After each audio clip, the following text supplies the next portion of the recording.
Muchas veces parece imposible saber cuándo usar la palabra to en inglés.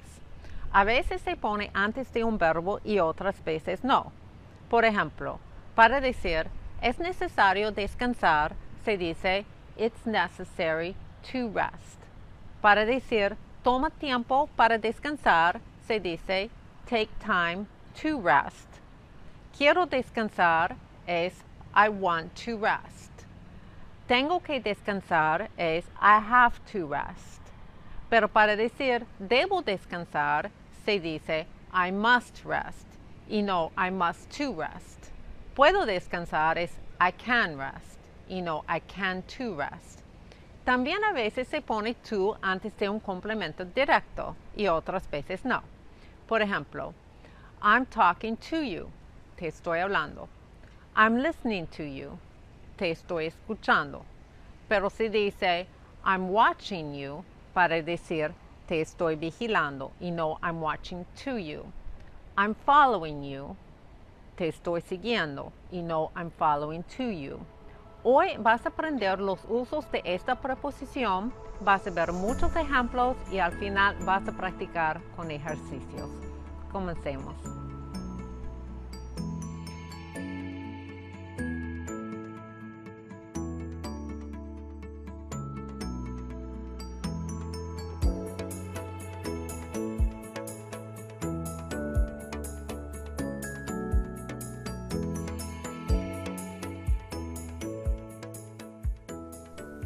En inglés se usa to antes de un verbo cuando en español se usa para. Por ejemplo, I brought something to read.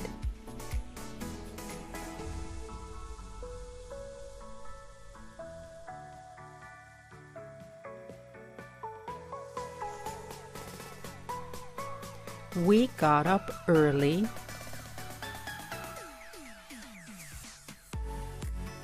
to see the sunrise.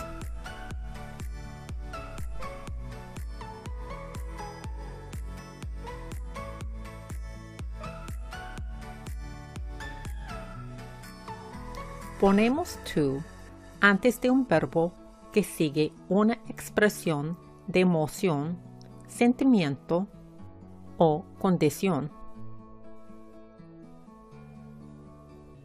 I'm happy to know that you are here.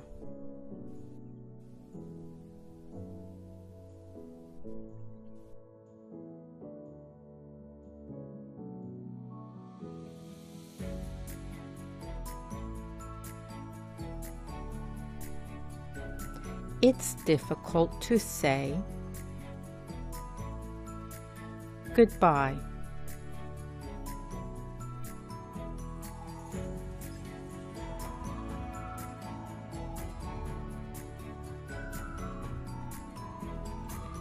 It's better to take a taxi.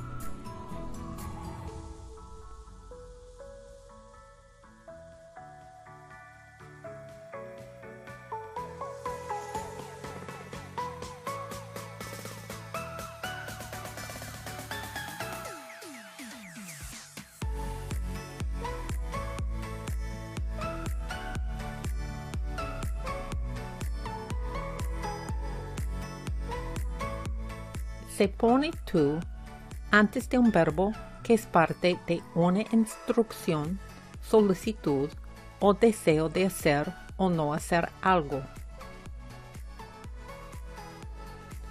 He told me not to open this door.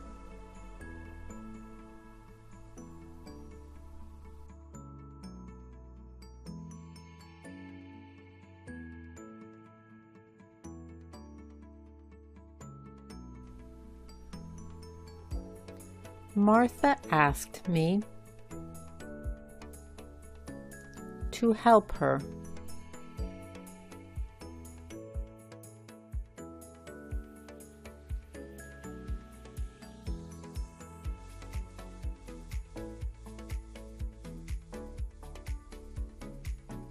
They want me to go with them.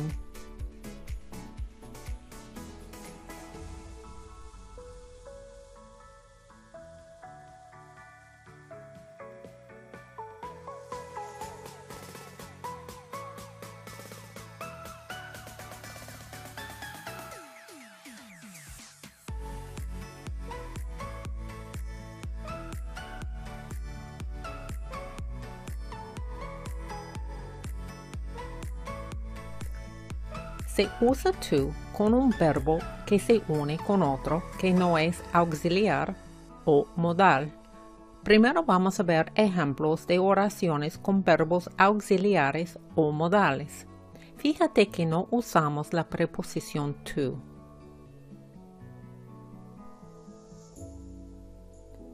Do you work on Saturdays? Aquí do es un verbo auxiliar y work es un verbo regular. Por eso no usamos la preposición to. Otro ejemplo. We are working hard. En esta oración, are es un verbo auxiliar y working es el participio presente de work, un verbo regular.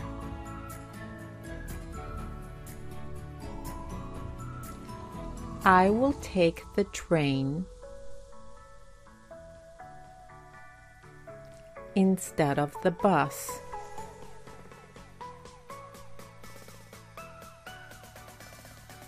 Will es un verbo auxiliar y en este caso se usa para formar el futuro de take, tomar, y por eso no se usa to.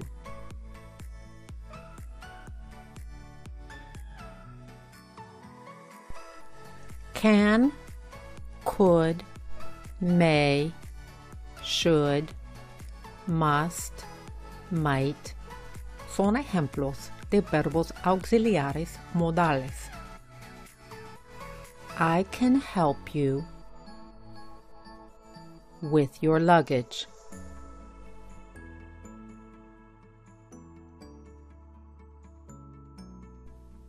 En esta oración, can es un verbo auxiliar modal y help es un verbo regular. Cuando estos tipos de verbos se usan juntos, no colocamos to entre ellos.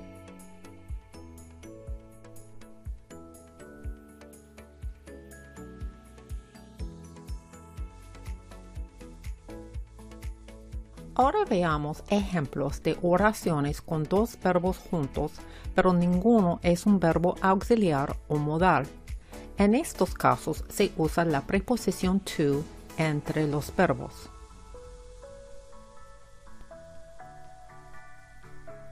Joe tried to answer the question.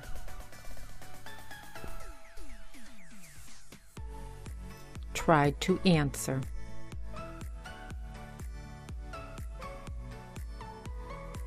My parents love to travel. Love to travel.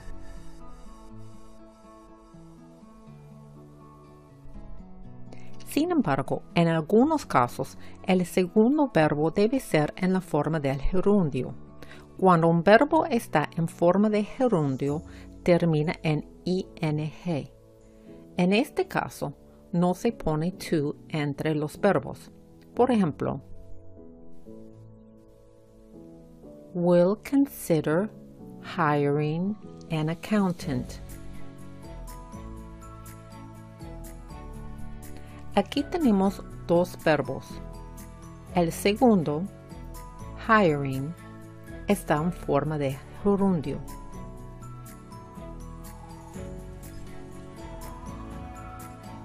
Aquí hay una lista de los verbos más comunes en inglés que casi siempre requieren que el verbo que sigue sea un gerundio. Admit, allow, avoid, consider, deny, discuss, enjoy, fear, finish, imply, stop, miss, practice, quit.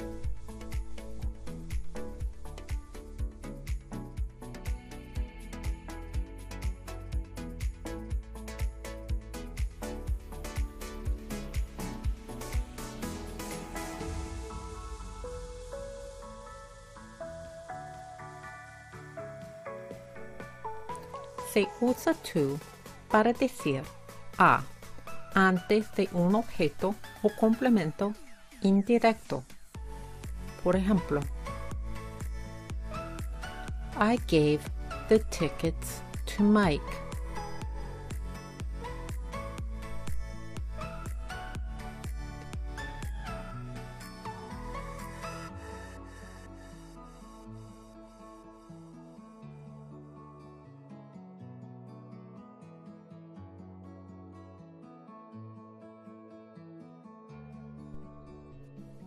I gave the tickets to him.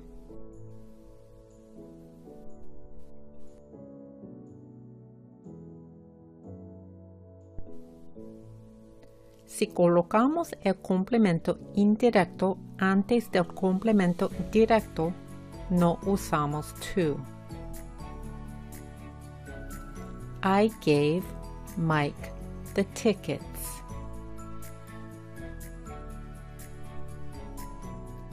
I gave him the tickets.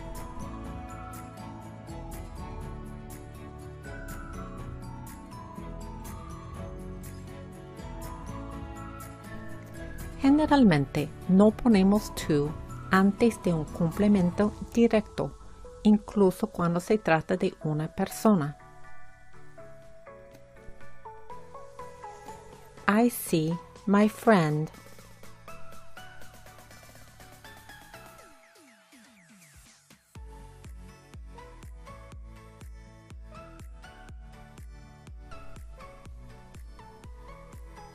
I'll call my sister later.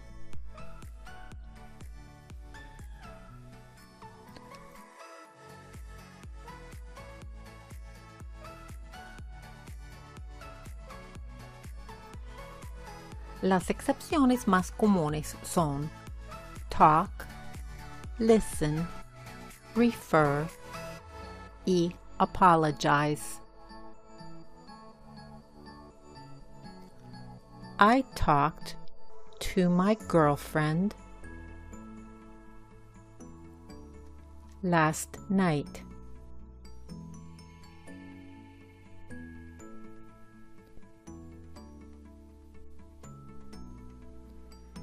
We are listening to music.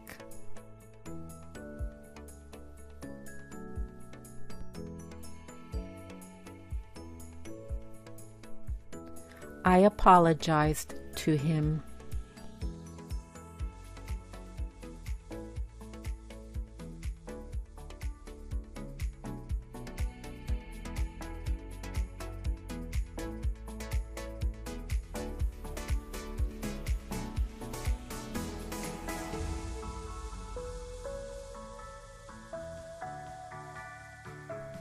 Cuando en español decimos tener que o usamos otros verbos que implican obligación, pero que no son verbos modales, usamos to.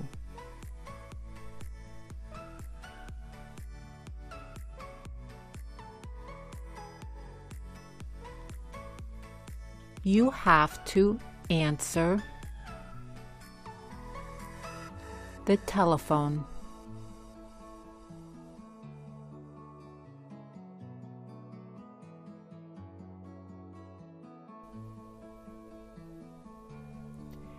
You don't need to respond at this moment.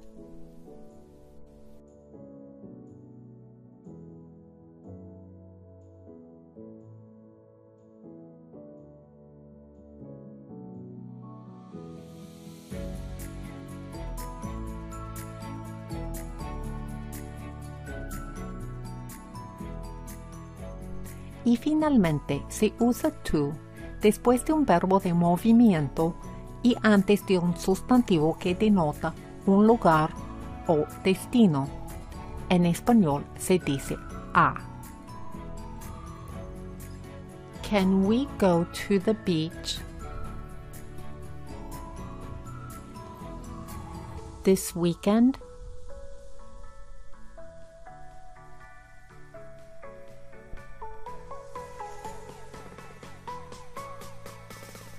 I'll take you to the airport.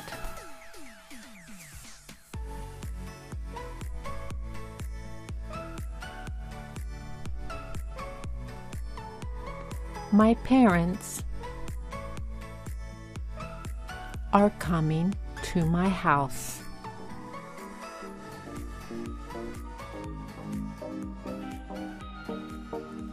Vamos a practicar. Para cada uno de estos ejercicios verás una oración en español seguida de dos oraciones en inglés. Una de las oraciones en inglés tendrá el uso de tú correctamente y la otra no. Elige la oración correcta.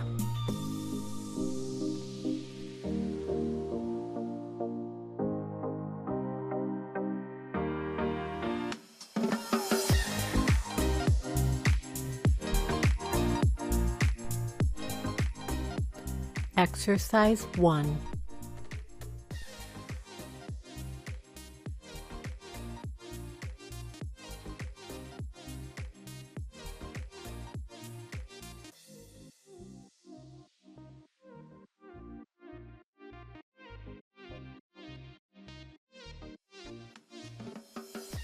La primera.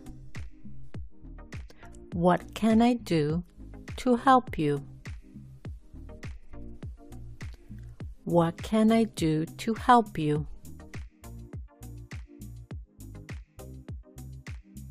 Exercise 2.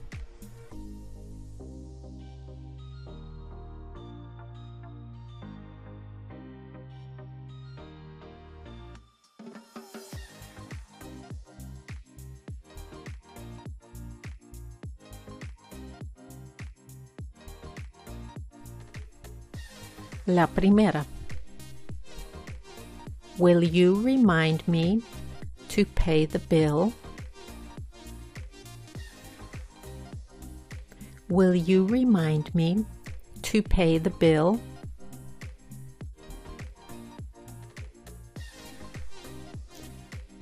Exercise 3.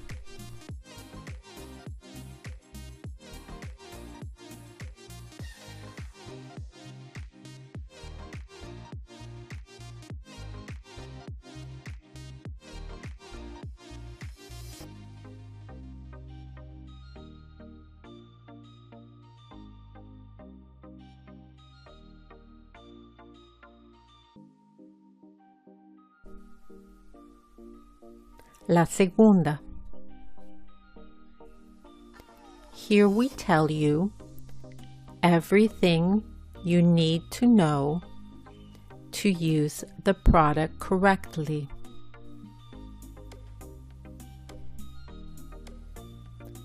Here we tell you everything you need to know to use the product correctly.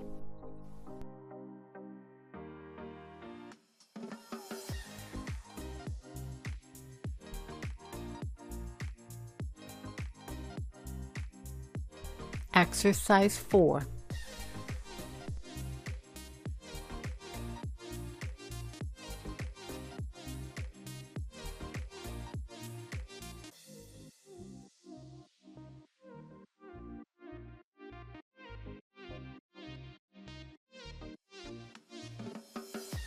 La primera.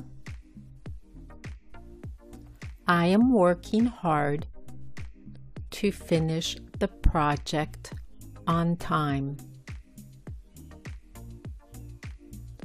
I am working hard to finish the project on time.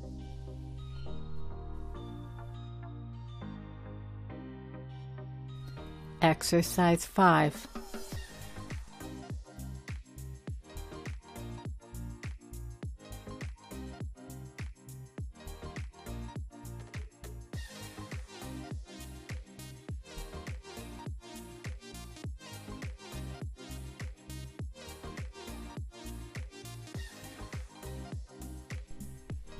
La segunda. The passengers don't enter this way. They must go that way. The passengers don't enter this way. They must go that way.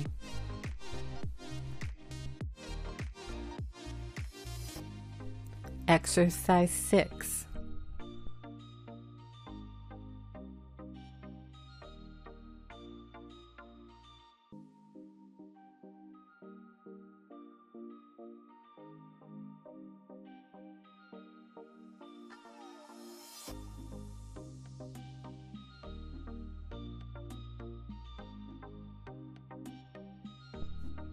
La segunda. He advised me to listen to what he had to say.